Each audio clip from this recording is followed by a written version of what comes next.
Hey everyone, so if you hear any chomping, I have my dog trapped in my room so that he doesn't eat my whole house. So I'm doing a little bit of a pregnancy update. Basically I had a blood test. Both times I had an ultrasound, they couldn't kind of narrow down any soft markers because the baby was laying the wrong way, couldn't measure its neck. Then I did a blood test and there was a Down syndrome marker that came back as positive. Now my doctor didn't tell me very much. The phone conversation that we had was literally 2 minutes long, and then we didn't have another appointment for another week and a half. So definitely a lot of stress. We didn't know anything. We started researching. I was pretty upset for 3 days. What they don't tell you is how many times those tests are wrong. He didn't tell us our stats. He didn't tell us the percent, nothing like that. So basically I was crying on and off for 3 days, and then I kind of got over it. I kind of made my mind up about it. Then a week and a half later, when we finally did get to the doctor, he told me that my odds are 1 in 303. Excuse me, that are not, it's not a terrible stat,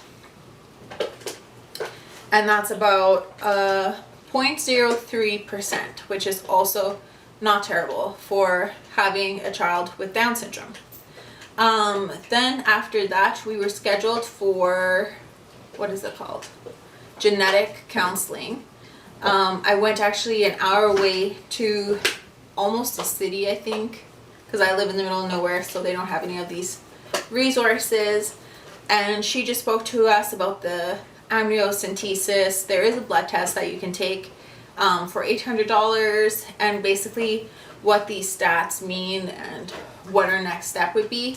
I declined the amniocentesis because there are negative effects of it. It could cause spontaneous miscarriage, or apparently the stats are, if you do get the amniocentesis and they tell you that it's positive, that 93% of the people get abortions.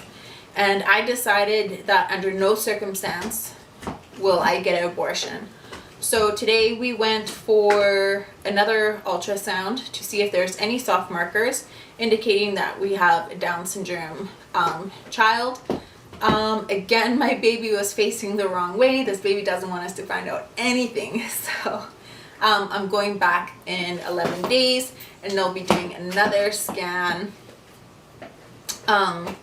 Basically, to me, it's not the end of the world. If you have the resources, I'll be a stay-at-home mom. The only difference is that I'll be a stay-at-home mom for the rest of my life. There's not a lot of resources here, so I would be taking care of that child always and forever. There won't be any caregivers or special programs or even friends with the same affliction. So but I do think that we both have a good enough personality and patience to raise a child with Down syndrome if that is what happens to us, as well as I think we have the means to take care of them. So I don't know if that's something that you've been affected with. I need you to know that you're not the only person. Everybody has to make up their own mind about it, what's okay for them. Of course I'm hoping for a healthy baby, but there's also these special little babies that come into the world for special people. So let me know if you've had any experiences with this and what you think about it. And thank you for watching, and I'll see you guys next time. Mwah.